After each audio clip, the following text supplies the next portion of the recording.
Hi everyone, Namaste and welcome you all to my YouTube channel. So since so many days I haven't posted any videos because my schedule was so busy and I'm really sorry for that guys. And yesterday was 1st of Jan 2026 New Year. Wishing you Happy New Year and कल मेरी flight थी। वैसे मेरा stand by था कल, पर मेरे को पुल आउट कर लिया गया था, तो कल मेरी फ़्लाइट थी and today is also my standby. So I thought to make video, क्योंकि अभी तक मुझे पुल आउट नहीं किया है पर कभी भी कर सकते हैं। एंड पुल आउट का मतलब होता है एंड स्टैंड बाय का मतलब होता है कि आप ड्यूटी पे हैं पर अभी आपको ड्यूटी असाइन नहीं हुई है, पर अगर उनको रिक्वायरमेंट होगी तो वो आपको बुला सकते हैं फ़्लाइट के लिए। तो अभी मेरा स्टैंड बाय है, चल रहा है, अभी मैं ड्यूटी पे ही हूँ बट घर में बैठी हूँ। सो इस वीडियो में मैं बात करने वाली हूँ अबाउट द ट्रेनिंग। यस, जब आप इंटरव्यू में सेलेक्ट हो जाते हैं तो उसके बाद जो ट्रेनिंग होती है 3 मंथ्स की, उसमें क्या होता है। So in this video everything will be clear about the training. ठीक है, उसके बारे में आपको हर एक बात समझ में आ जाएगी कि ट्रेनिंग में क्या क्या होता है, क्या पढ़ना पड़ता है और क्या हमें पढ़ाया जाता है। तो ये मेरे को भी लगता था कि अगर आप इंटरव्यू में सेलेक्ट हो गए तो समझ लो सब कुछ हो गया, you don't have to study, just fly करो। बट ऐसा नहीं है, पढ़ना तो बहुत पड़ता है।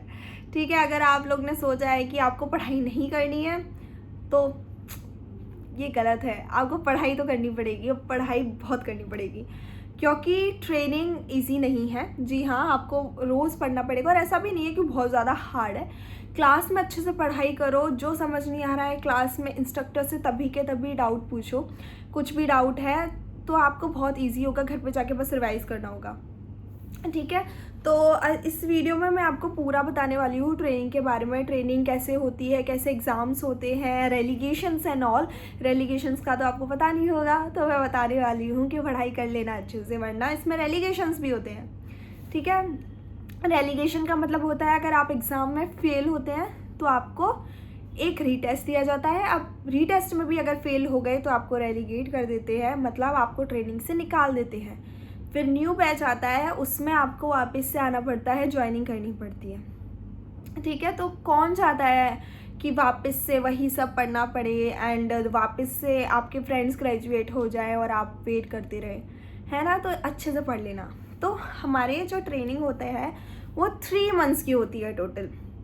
तो 3 मंथ्स में आपको बहुत कुछ पढ़ाया जाता है। तो फर्स्ट थिंग, जब भी आप मान लीजिए आप सेलेक्ट हो गए हैं तो आप ट्रेनिंग में आ रहे हैं, फर्स्ट थिंग आपको पंक्चुअल रहना है। OTP फॉलो करना है इनका, इंडिगो वालों का। OTP मतलब ऑन टाइम परफॉर्मेंस। आपको ऑन टाइम परफॉर्मेंस रहना है, मतलब अगर आप 1-2 मिनट भी लेट हो जाते हैं अपने टाइम से तो ये लोग रेलीगेट कर देते हैं। तो आप हमेशा टाइम से पहले ही आइए, 15 मिनट पहले ही आइए। जो आपकी कैब होगी वो भी आपको पहले ही असाइन कर दी जाएगी, वो भी आपकी पहले ही आपको ट्रेनिंग सेंटर पे ले आएगी। तो हमारे इसमें बहुत सारे मॉड्यूल्स होते हैं, बहुत सारी चीज़ें होती हैं जो आपको पढ़ना होता है। तो जो फर्स्ट मॉड्यूल है हमारा वो है कम्युनिकेशन। पहला मॉड्यूल आपका कम्युनिकेशन रहेगा, चिल रहेगा। ये आपका होता है हनीमून पीरियड। इसमें आपको ज़्यादा टेंशन लेने की ज़रूरत नहीं है। आपका 1 वीक to 15 डेज़ आपका कम्युनिकेशन का क्लास रहेगा। उसमें आपको सब कुछ इंग्लिश के बारे में बताया जाएगा कि एक्टिव वॉइस कैसे यूज़ करते हैं, कम्युनिकेशन प्रॉपरली कैसे यूज़ करना है। उसके बाद कम्युनिकेशन में 2 रिव्यूज़ होते हैं, एक आपका मिड रिव्यू होता है, एक आपका फाइनल रिव्यू होता है। तो मिड रिव्यू होता है, उसमें आपकी ब्रीफिंग्स, अनाउंसमेंट्स एंड कम्युनिकेशन का रिव्यू होता है।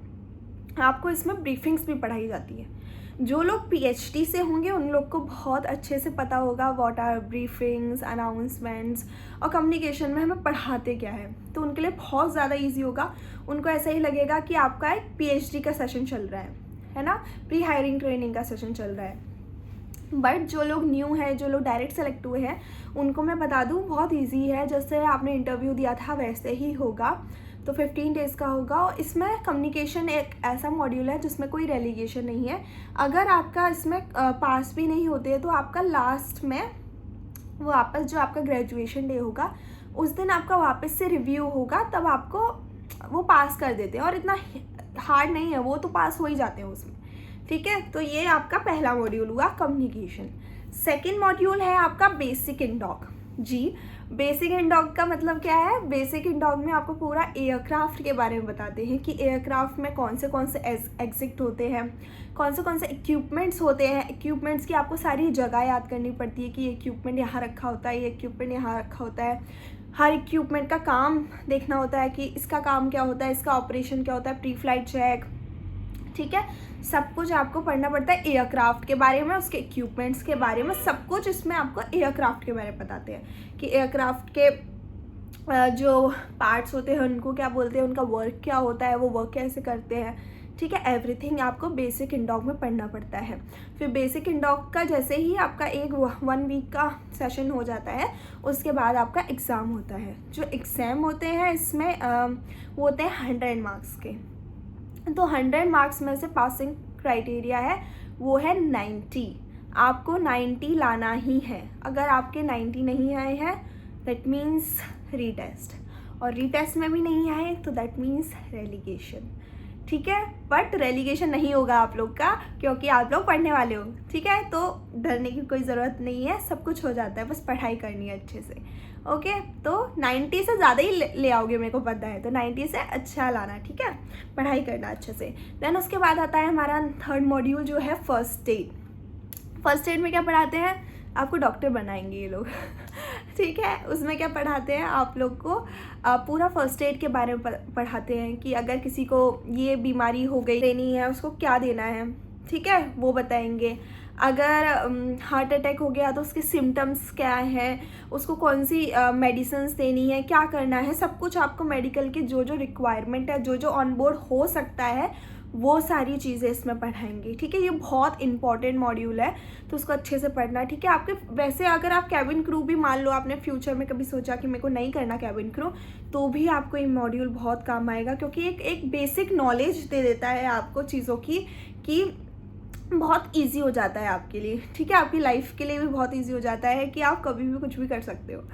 तो हमें फर्स्ट एड मॉड्यूल होता है, फर्स्ट एड सेम। फिर उसके बाद आपका एग्ज़ाम होगा पढ़ाने के बाद, और वो भी 100 मार्क्स का होगा। 90 पासिंग मार्क्स है, जिसमें से अगर आपके 90 आते हैं तो आप पास हो। उसके बाद आपका वाइवा होता है, ठीक है। हर एग्ज़ाम के बाद वाइवा भी होगा आपका। वाइवा में जो इंस्ट्रक्टर होगा वो कोई और आएगा और वो आपसे क्वेश्चंस पूछेगा, तो आपको सब कुछ बताना पड़ेगा। देन होता है अपना DGR इज़ डेंजर गुड्स, ठीक है। वो हमें बताते हैं कि कौन से डेंजर गुड्स होते हैं जो आप एयरक्राफ्ट में नहीं ले जा सकते, क्योंकि हम एक कैबिन क्रू हैं, तो हमें नॉलेज होनी चाहिए कि आप एयरक्राफ्ट में क्या क्या ला सकते हैं, क्या क्या नहीं ला सकते हैं। तो वो सब कुछ हमें बताते हैं डेंजर गुड्स में। तो जो डेंजर गुड्स का एग्ज़ाम होता है वो ओपन बुक होता है, मतलब आपको बुक दे देंगे और आपको उसमें से पूरा पेपर लिखना है। बट ये इजी नहीं होता है, क्योंकि बुक 2-3 होती है और बहुत मोटी मोटी होती है। तो मैं आपको एक सजेशन दूंगी, मेरी टिप दूंगी कि जब भी वो क्लास में पढ़ा रहे हैं तो आप पेज नंबर लिख लीजिए, और जो भी सर बोलेंगे पेपर में वही आने वाला है, ठीक है। तो जो भी वो पढ़ा रहे हैं वो नोट डाउन कर लो कि ये पेज नंबर, ये यहाँ पर, ये चीज़ें यहाँ पर दे रखी हैं, तो आपको बहुत ईजी होगा, ठीक है।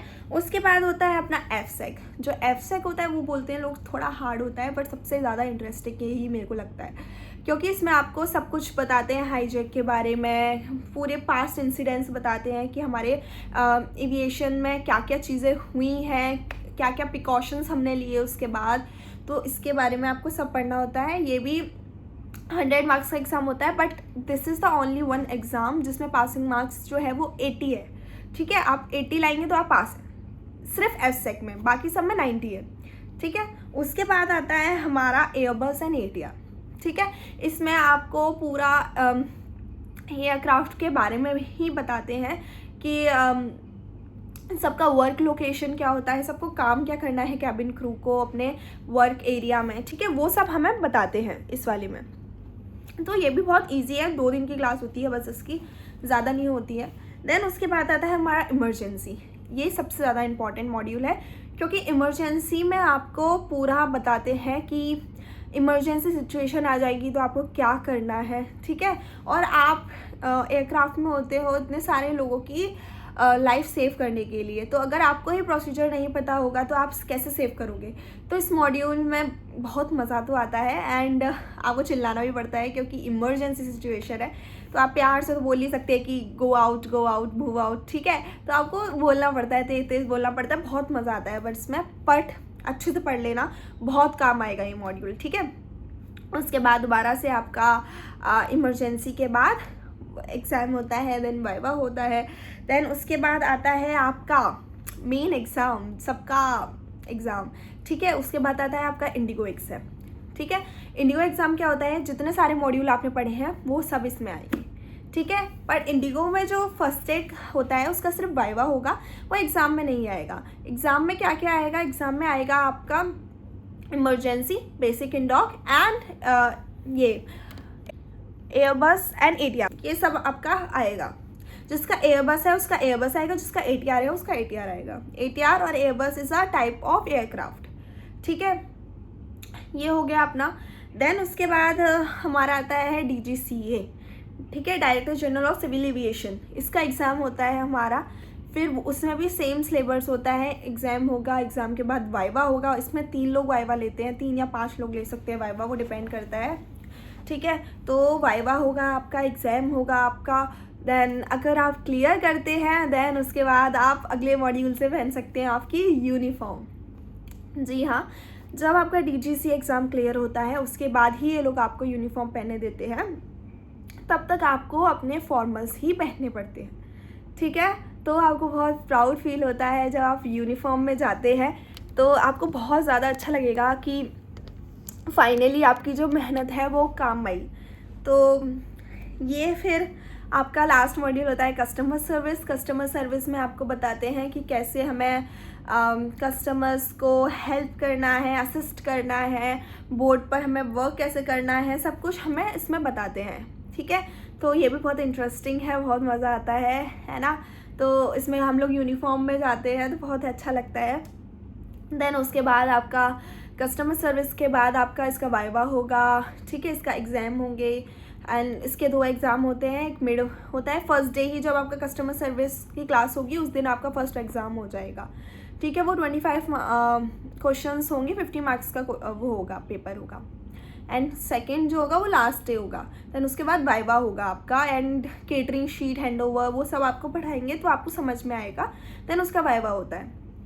देन वाइवा हो गया आपका, देन आप फाइनली ग्रेजुएट होने वाले हैं। तो उससे पहले आपकी ग्रेजुएशन प्रैक्टिस होगी, जिसमें आप लोग अपने डांस वगैरह प्रैक्टिस करेंगे, आप डांस बनाएंगे अपना, है ना। देन आपका लास्ट डे हो जाएगा ग्रेजुएशन, जिसमें आपको आपकी कैप मिलेगी एंड आप लोग वहाँ पर डांस वगैरह करेंगे, स्पीच वगैरह होगा अपने उसका, और आपको सर्टिफिकेट्स मिलेंगे, आप प्राइज़ मिलेंगे कि जो जो चीज़ें आपने अच्छी की है, जो जो आपके बैचमेट्स ने अच्छी की है, वो आपको प्राइज़ मिलेंगे, गिफ्ट मिलेंगे, अवार्ड मिलेगा। तो आपको बहुत अच्छा लगेगा। और वहाँ पर वीडियोस दिखाई जाएंगी आपको पूरी अपनी ट्रेनिंग की, कि आपने ट्रेनिंग में क्या क्या किया, कैसे आपकी ट्रेनिंग रही। तो बहुत प्राउड फील होगा एंड बहुत इमोशनल भी फील होगा। जब मेरा टाइम था तो मेरे को बहुत ज़्यादा इमोशनल फील हो रहा था, मेरे को सब याद आ रहा था कि कैसे मैं इंटरव्यू देने जाती थी, इंटरव्यू के बाद PhD कैसे क्लियर की, PhD के बाद फिर यहाँ पर ट्रेनिंग में कितनी वो मुश्किलें आई, ट्रेनिंग कैसे ख़त्म की,